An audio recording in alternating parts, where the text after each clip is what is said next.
kita saat ini. Dan bersyukur di dalam semester ini 14 unit pelayanan mengerjakan kebaktian kampus sebagai salah satu sarana penginjilan secara besar. Misi yang kedua adalah pembinaan. Berdasarkan hasil evaluasi mid semester yang dikerjakan UKM beserta dengan KWK pada tanggal 25 April sampai 29 April 2022, terdapat 23 dari 383 kelompok kecil yang berjalan secara kontinu, dihitung dari 4 minggu efektif.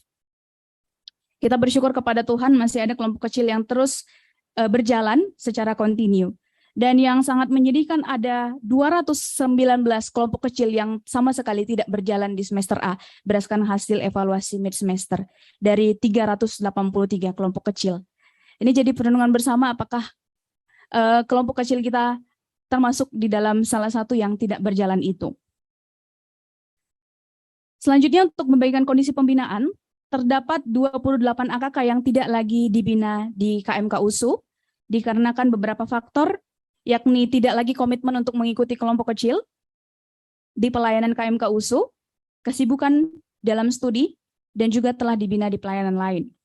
Dan terdapat 7 PKK yang tidak lagi memimpin kelompok kecil di UKM KMK USU karena beberapa kondisi, salah satunya adalah kesibukan, kondisi pribadi, dan telah menyelesaikan komitmen selama 2 tahun.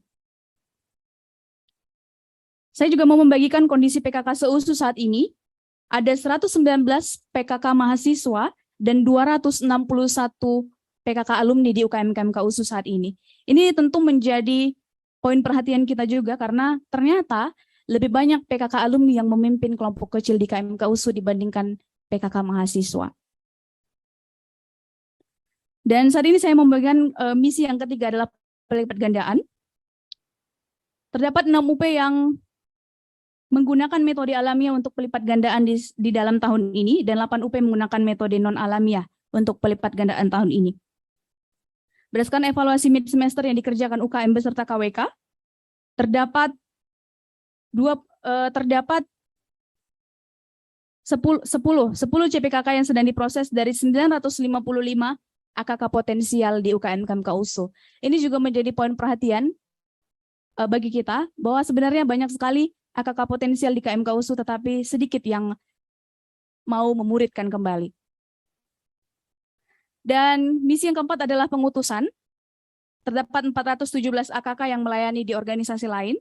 Dan kita doakan juga mereka boleh memberikan dampak di organisasi lain, menunjukkan kesaksian hidup yang baik, dan juga memberitakan Injil kepada ladangnya juga di organisasi lain.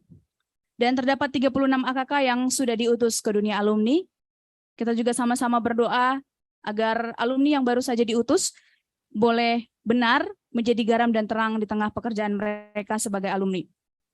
Dan saya juga mau membagikan kondisi pengurus se-USU saat ini.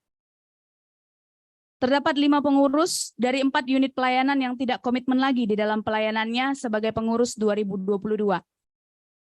Kondisi pengurus saat ini sedang berjuang, banyak yang juga sedang berjuang dalam hal HPDT, penikmatan pelayanan, dan yang lainnya.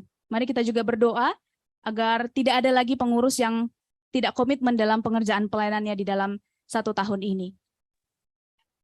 Saya juga mau memberitahukan kepada kita semua bahwa sebentar lagi UKM beserta KWK akan mempersiapkan evaluasi program semester A. Mari kita juga doakan untuk evaluasi program yang akan dikerjakan di unit pelayanan maupun se-USU. Untuk evaluasi program kemungkinan akan mengalami pengunduran karena kondisi kampus yang mengundur waktu ujian dari tanggal yang sudah kami tentukan sebelumnya. Barangkali itu yang bisa saya sampaikan mengenai kondisi pelayanan. Seperti yang saya sebutkan di awal adalah ketika kita merenungkan perjumpaan kita secara pribadi dengan Kristus sebagai satu-satunya atau momen yang paling berharga bagi kita ketika kita berada di kampus, maka kita akan terus mengerjakan keselamatan kita. Mari semangat mengambil bagian sebagai apapun kita saat ini, terus dan sebagai AKK, regenerasikanlah dirimu sebagai murid yang memuridkan. Itu yang bisa saya sampaikan, semangat untuk kita, dan selamat ulang tahun untuk UKM KMK USU. Terima kasih.